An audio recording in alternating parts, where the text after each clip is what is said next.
Chairman of Shaheen Group of Institutions, Dr. Abdul Khadir Sahab, distinguished guests on the dais, members of the faculty, my dear young students, the young achievers, their parents, members of the press corps, Assalamu alaikum, good evening and namaskar. It's been a long wait coming to Bidar. I think approximately 18 months back at a similar program in Hyderabad, I happened to meet Dr. Abdul Khadir Sahab. That day he had invited me to come to Bidar and look at the work that's being done here and interact with the young minds. For some reason or the other, it was getting postponed.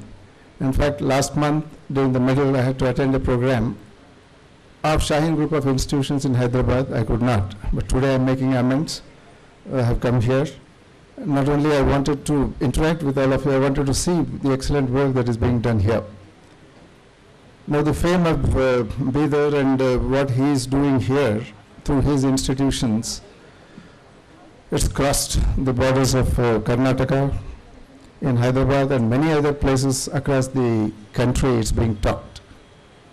10% of the seats in medicine on merit basis in Karnataka, if it has gone on to one institution, and beyond this, in many other reputed colleges across the country, it's something unbelievable, I'm telling you. It's unbelievable.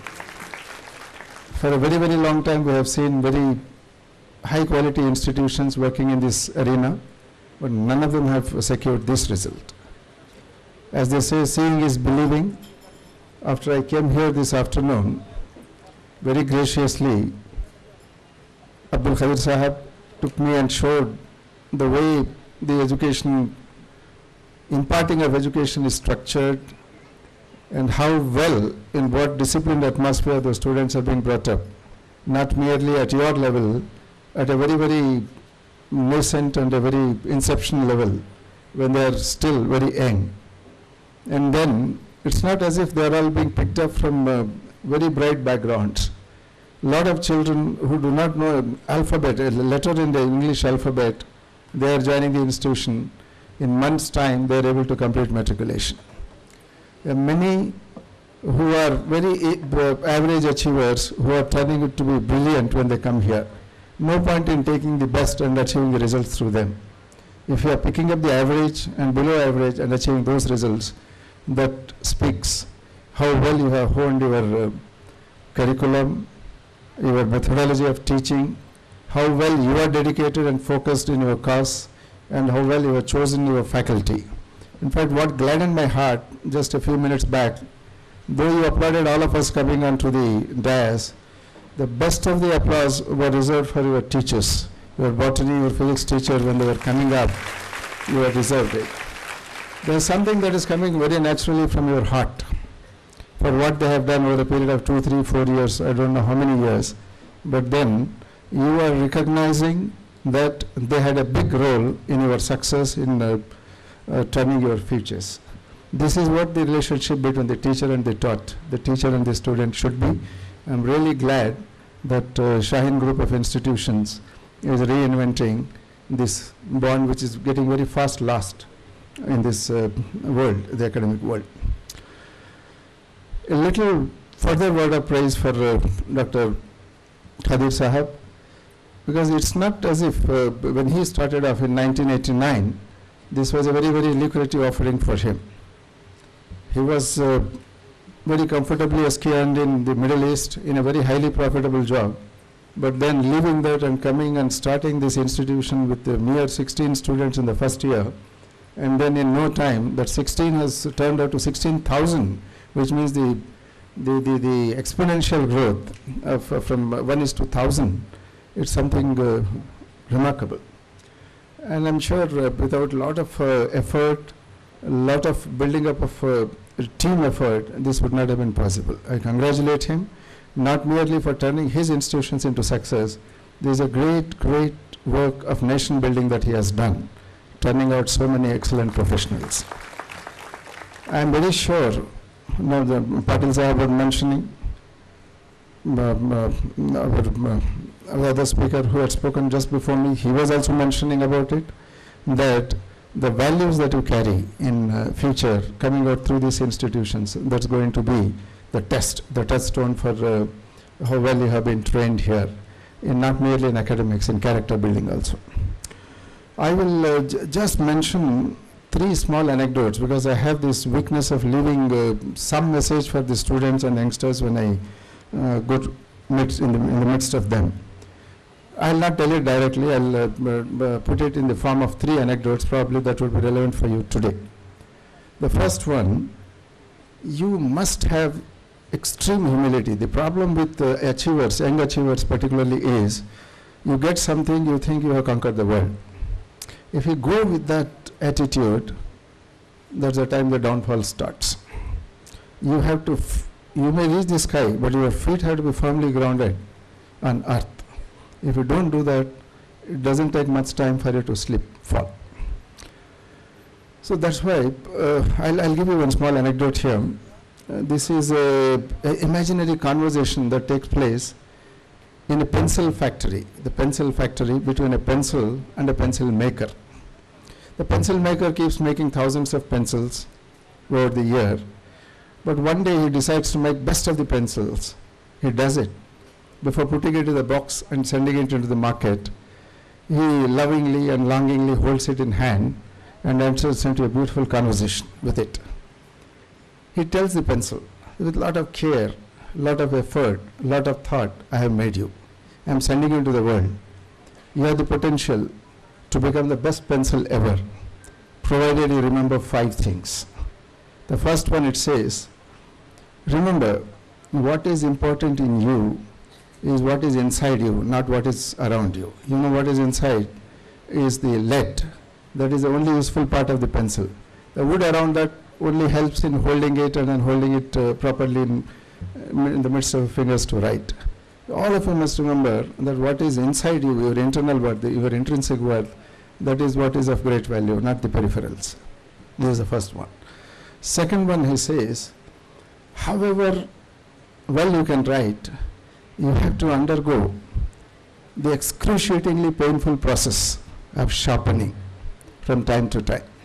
Only when you are sharpened well, you can impart good writing and you can write well. This process also, many times you will go through a lot of difficulties, a lot of hardships. That is essential for one of us, for every one of us, to come up in life. That is another thing that you must remember. Third one is, you may be a good pencil, but you require a handler. Pencil cannot write on its own.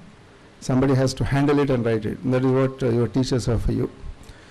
So unless you are handled well, you cannot write well.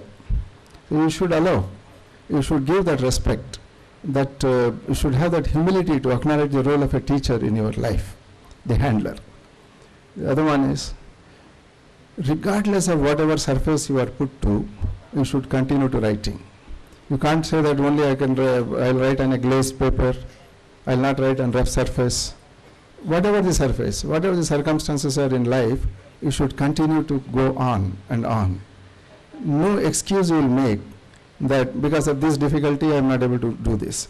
Many keep doing this mistake, youngsters. I would have achieved much more, but what do I do? My family circumstances are like this.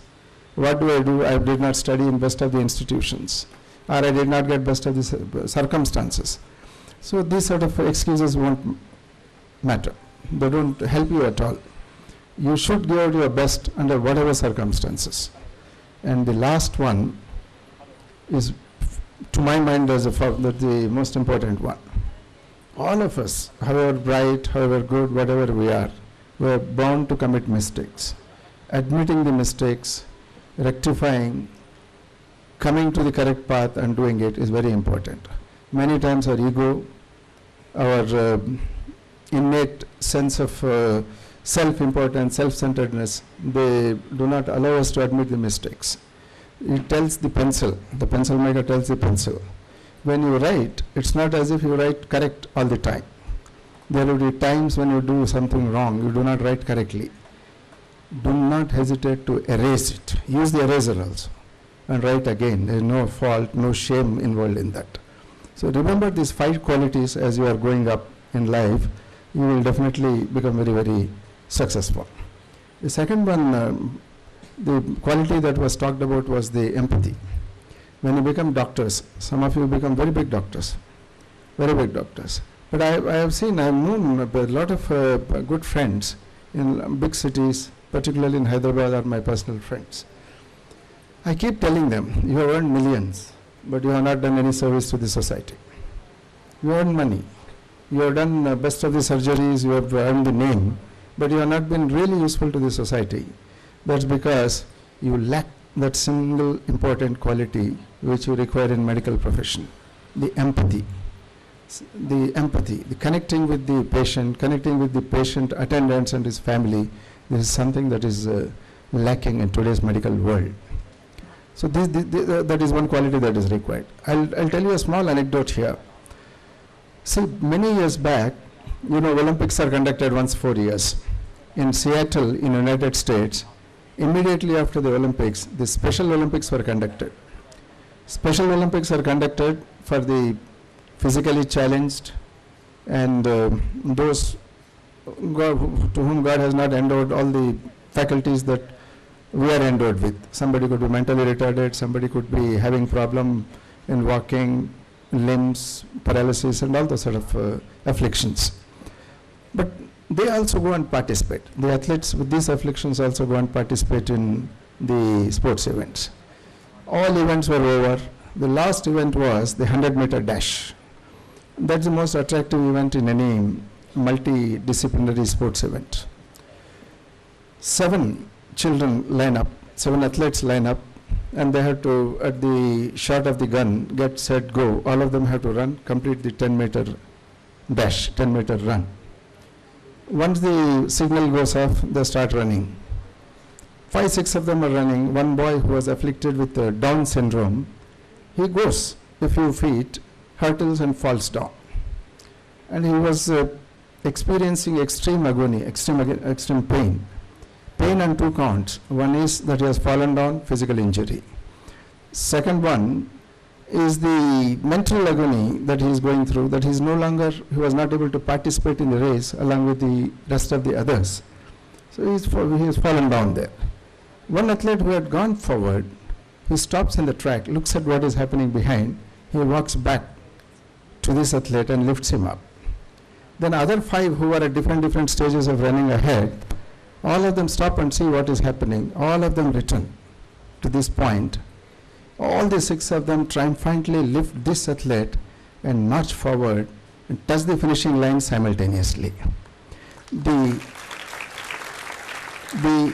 judges had no option than to declare all the 7 as they joined first, because they touched the line together. Life, yes, competition happens. To go ahead, competition happens. But there is a place for empathy, togetherness. There is enough for everybody, particularly in this world. I don't know how it was when we entered the job market 30, 40 years back. But today, it's a society of plenty. For everyone, there is a comfortable life waiting. But it depends on how much you are able to sacrifice for the sake of others. I would not even call it sacrifice. To contribute to the others and then take them along, that is very, very important. The other one, the last anecdote that I will tell you, also is important. Asra was talking about smart preparation. Incidentally, a few days back, when I was in Hyderabad, I happened to meet her in another connection. I invited her and her father, and equally brilliant sister that she has, her elder sister, all of them home and for tea. They spent an hour with me, and thereafter started guiding her. In fact, her father, and I'm surprised the way she spoke today. That day only I was doing the talking, she would not even open the mouth. I was asking her, why is it you're not fond of talking or what? Father was covering up, but the girl was not speaking up much. But today it's a revelation for me that she spoke so well. So she wants to do civil services after MBBS. She wants to join the IAS. I told her go and join some good medical college in Delhi. There simultaneously prepare for the IAS also. There are examples. 3 years back, there was a girl called Tina Dabi. Did her MBBS. In the same year, she completed her IAS also. Not, she just did not pass through IAS. She topped in the country in the IAS after completing MBBS. So that's possible when you have the smartness and toughness in preparation. I'll give you one anecdote in a different form. This anecdote all of us are introduced to when we are in class 1, irrespective of study in Kannada or Telugu or Hindi, whatever language you speak, this is a standard thing. The Panchtantra tale about, or SF fable also, about the race between the hare and the tortoise. Isn't it? All of us are aware of this. But it has different connotations in different contexts in the management language. You see, the hare and tortoise, what we know is, the hare goes and challenges the tortoise for a race. Tortoise also agrees for the race. Both of them run together. The hare gets complacent after some time. It starts sleeping along the way, whereas laboriously the tortoise walks and touches the finishing point first. That is a story that we know. The story does not end here. There are 3 more episodes to this subsequently. The next one, what happens? Now the hare starts thinking, I have all the abilities with me. Why did I not succeed in the race of life? I could have succeeded, I have not. So he challenges the tortoise for the race again, re-race. The tortoise also agrees.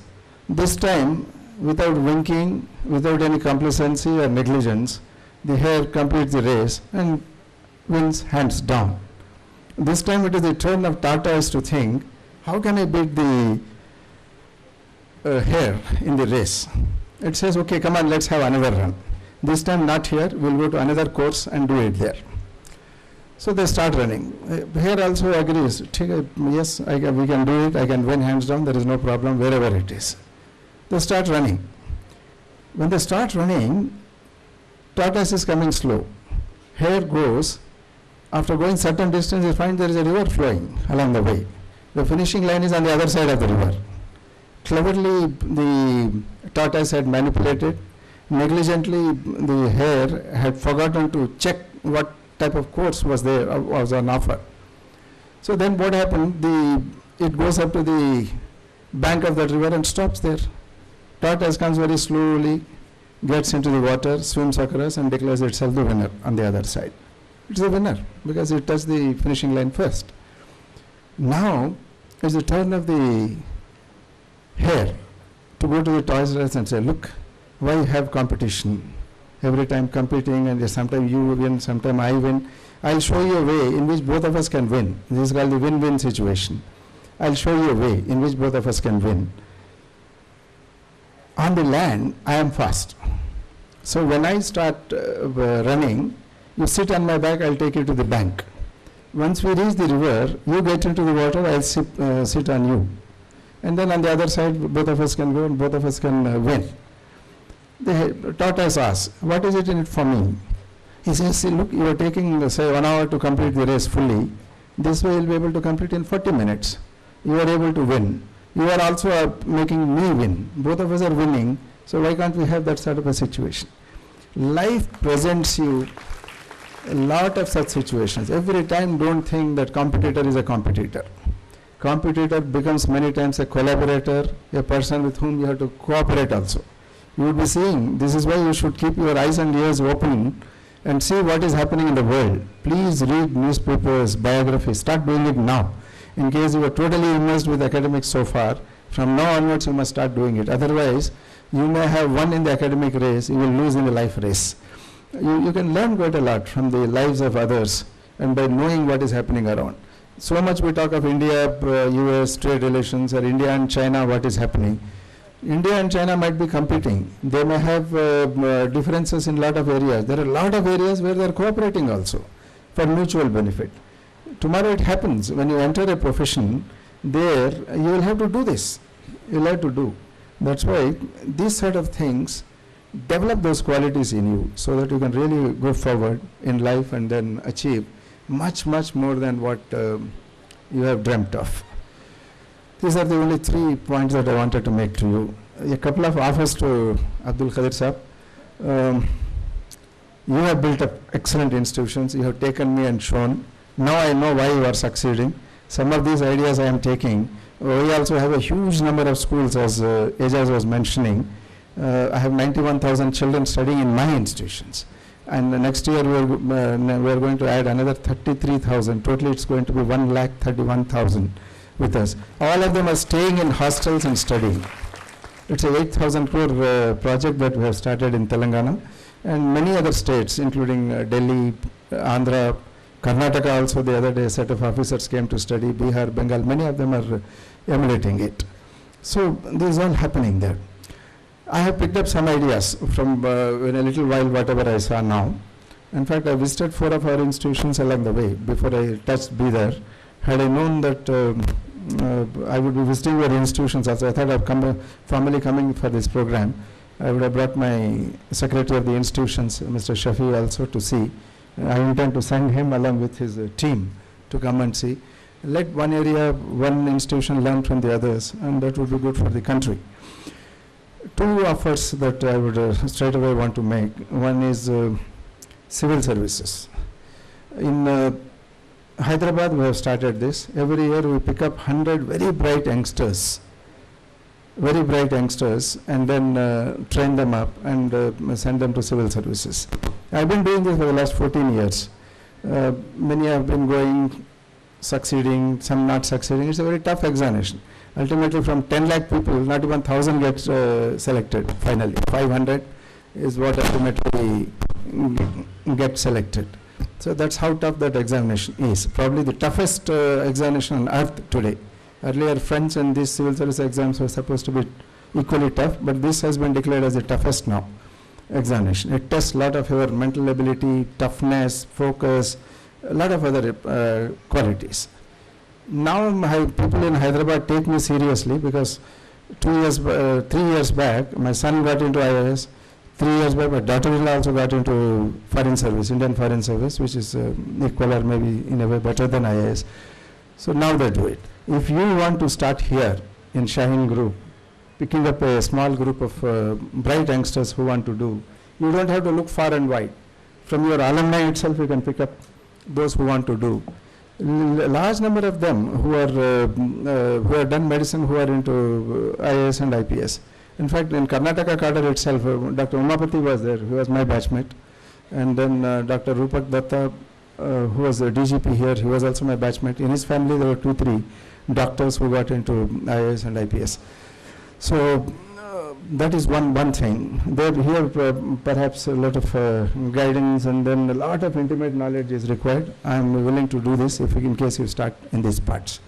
The second one is, now that you have proven yourself in the NEET and engineering categories, the next one you should aim for is, in your Karnataka itself, you have the best national law university in the country, in Bangalore, National Law University.